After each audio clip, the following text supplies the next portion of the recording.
Arthur Conan Doyle, The Adventure of the Speckled Band. On glancing over my notes of the 70-odd cases in which I have during the last 8 years studied the methods of my friend Sherlock Holmes, I find many tragic, some comic, a large number merely strange, but none commonplace, for working as he did rather for the love of his art than for the acquirement of wealth, he refused to associate himself with any investigation which did not tend towards the unusual and even the fantastic.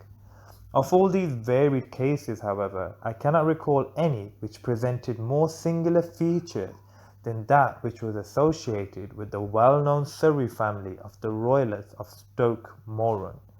The events in question occurred in the early days of my association with Holmes, when we were sharing rooms as bachelors in Baker Street.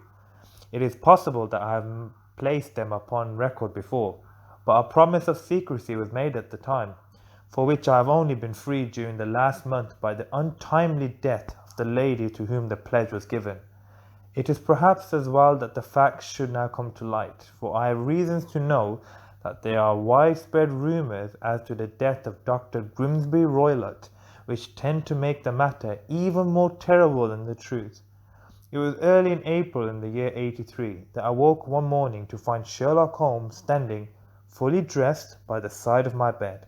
He was a late riser, as a rule, and as the clock on the mantelpiece showed me that it was only 7:15, I blinked up at him in some surprise, and perhaps just a little resentment, for I was myself regular in my habits. "Very sorry to knock you up, Watson," said he, "but it's common lot this morning. Miss Hudson has been knocked up," she retorted upon me, "and I on you." "What is it then? A fire?" "No, a client. It seems that a young lady has arrived in a considerable state of excitement, who insists upon seeing me.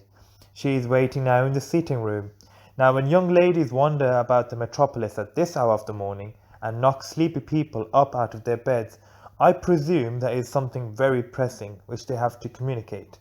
Should it prove to be an interesting case, you would, I am sure, wish to follow it from the outset. I thought at any rate that I should call you and give you the chance." "My dear fellow, I would not miss it for anything."